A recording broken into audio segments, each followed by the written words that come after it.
Halo semuanya, perkenalkan nama saya Raisati Nurzain dengan NIM 112210069. Pada kesempatan kali ini saya akan membahas terkait pajak bumi dan bangunan beserta cara pembayarannya. Apa itu pajak bumi dan bangunan?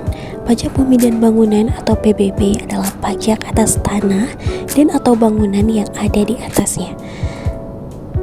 PBB dikenakan karena adanya manfaat ekonomi dan atau manfaat sosial dari kepemilikan atau penguasaan tanah dan atau bangunan tersebut. Dasar hukum terkait pajak bumi dan bangunan tercantum dalam Undang-Undang Nomor 12 Tahun 1994 tentang pajak bumi dan bangunan, serta tercantum juga dalam peraturan daerah atau peraturan kepala daerah setempat.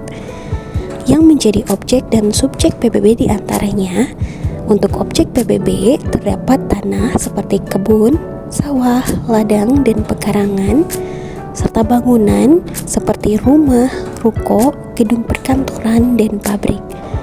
Dan yang menjadi subjek PBB diantaranya adalah subjek orang pribadi atau badan yang memiliki, menguasai, atau memanfaatkan tanah dan bangunan tersebut.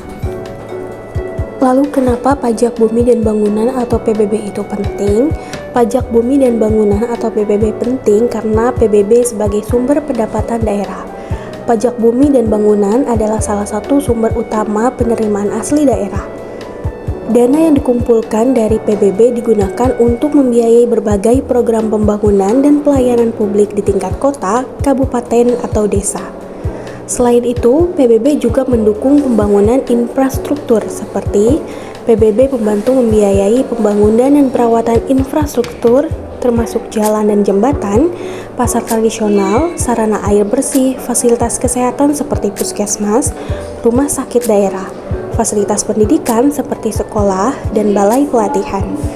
PBB juga dikatakan sebagai peningkatan pelayanan publik. Dengan PBB, pemerintah daerah dapat meningkatkan kualitas layanan kepada masyarakat seperti penerangan jalanan umum, pengelolaan persampahan dan kebersihan lingkungan, serta pelayanan administrasi publik yang lebih cepat dan modern. Selain itu, PBB juga dapat dikatakan sebagai pemerataan pembangunan, karena dana dari PBB tidak hanya digunakan di daerah perkotaan saja, tetapi juga disalurkan untuk pembangunan daerah-daerah pedesaan ataupun pelosok. Ini bertujuan untuk mengurangi kesenjangan pembangunan antar wilayah. PBB juga mendorong kesadaran kepemilikan dan tanggung jawab. Dengan membayar PBB berarti membentuk nyata warga negara dalam menjaga dan menghargai tanah serta bangunan yang dimiliki. Juga membentuk budaya taat pajak sebagai bagian dari kontribusi sosial. PBB juga menciptakan lingkungan yang lebih baik. Dengan adanya pendanaan yang cukup dari PBB, daerah dapat lebih aktif dalam menjaga kelestarian lingkungan, membuat ruang terbuka hijau, dan pengendalian banjir. Lalu terkait tata cara pembayaran PBB. PBB jatuh tempo biasanya itu setiap 30 September setiap tahunnya. Dengan waktu pembayaran dapat berbeda-beda di masing-masing daerah sesuai dengan peraturan daerah. Cara melakukan pembayarannya yang pertama, menerima atau mengunduh SPPT PBB. SPPT atau singkatan dari Surat Pemberitahuan Pajak Terutang biasanya dikirim oleh pemerintah daerah melalui RT atau RW atau kelurahan. Jika belum menerima, Anda dapat mengunduh e-SPPT secara online melalui situs resmi pemerintah daerah, misalnya untuk DKI Jakarta kunjungi pajakonline.jakarta.go.id/SPPT. Setelah itu, memeriksa informasi tagihan. Periksa detail pada SPPT seperti nomor objek pajak atau NOP, luas tanah dan bangunan, jumlah pajak terhutang, dan tahun pajak. Cara yang ketiga yaitu melakukan pembayaran PBB bisa melalui aplikasi dompet digital seperti OVO, GoPay, ataupun Dana. Tata cara pembayaran melalui OVO, teman-teman bisa membuka aplikasi OVO. Selanjutnya, pilih menu pajak PBB, lalu masukkan NOP dan tahun pajaknya. Setelah itu, bisa mengkonfirmasi detail tagihan dan lakukan pembayaran sesuai instruksi aplikasi. Selain dengan cara dompet digital, pembayaran PBB juga bisa melalui mobile banking seperti BCA Mobile, BNI Mobile, Livin by Mandiri, dan BRI Mo. Contohnya dengan BCA Mobile, teman-teman bisa login ke aplikasi mode banking Anda, pilih menu pembayaran, pilih pajak, lalu pilih PBB. Setelah itu, teman-teman bisa memasukkan NOP dan tahun pajak, konfirmasi detail tagihan, lalu masukkan PIN untuk menyelesaikan pembayaran.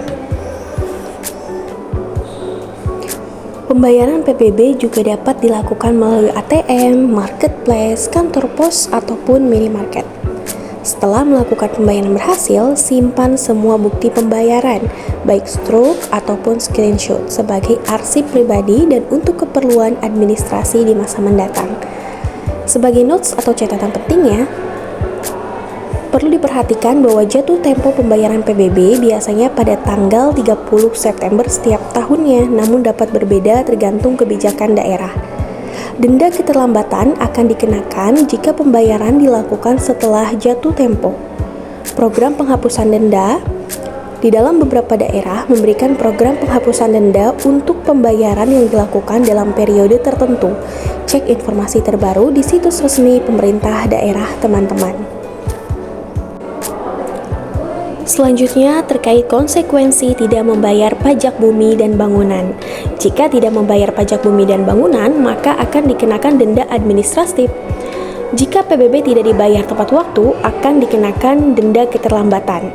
Besaran denda pada umumnya 2% per bulan dari nilai pajak terhutang. Maksimal akumulasi denda bisa mencapai 48% selama 24 bulan. Besaran ini bisa sedikit berbeda di setiap daerah, tergantung pada kebijakan peraturan daerah setempat.